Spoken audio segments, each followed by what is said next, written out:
Yo, what is up, y'all? My name is Devin, and today we're going to be getting into how you should structure your workouts.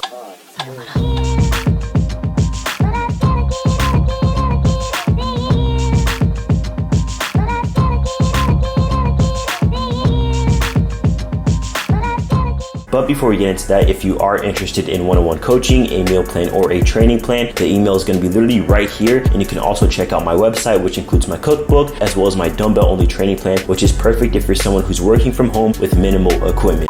When I first started working out, I did not have a warm-up dedicated to priming my muscles for movement. So what this means is having exercises that you select before you get into your weight training that is going to prevent injury. So when you're bench pressing, something that happens very often is you can fuck up your shoulder. If you're doing a deadlift, you can fuck up your back. If you're doing a squat, you can fuck up your hips and your knees if you are not properly warmed up for the exercise that you're doing. So right now, I'm going to lay out what your training routine should look like from the moment you step foot into the gym up until you fucking leave the gym, and then you go on to have a boring ass day because you're done with the gym. I'm definitely just joking.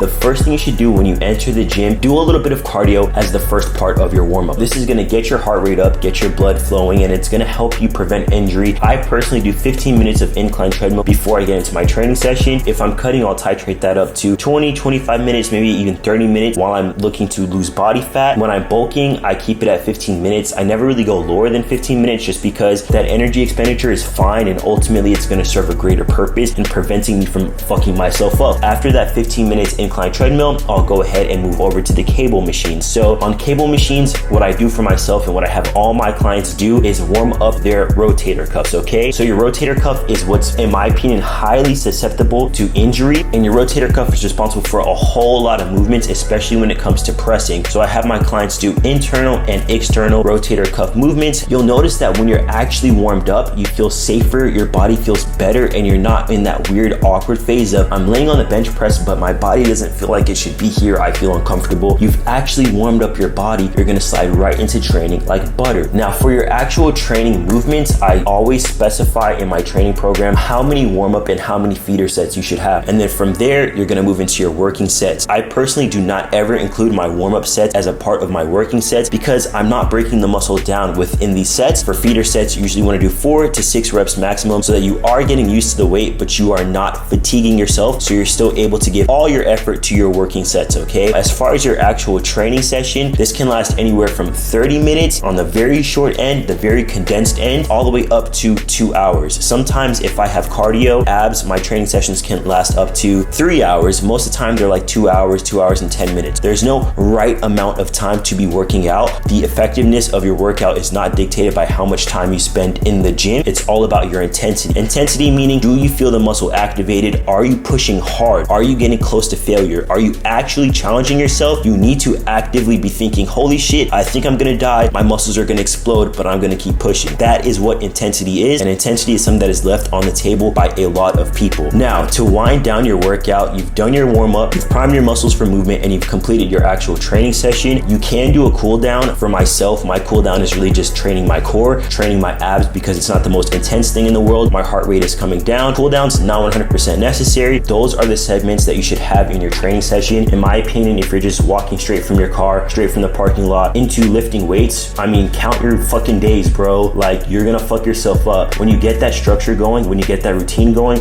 you'll notice that your training sessions are gonna become so much more productive. You might be able to break through any gains plateau that you potentially could have been experiencing. If you are interested in coaching, like I said, feel free to email me. Follow me on Instagram where you can see the actual physique behind these words. It's at DVNSPRS, but it's also linked down below. Devin loves you, Devin's a Don, and Devin is out of here, boy.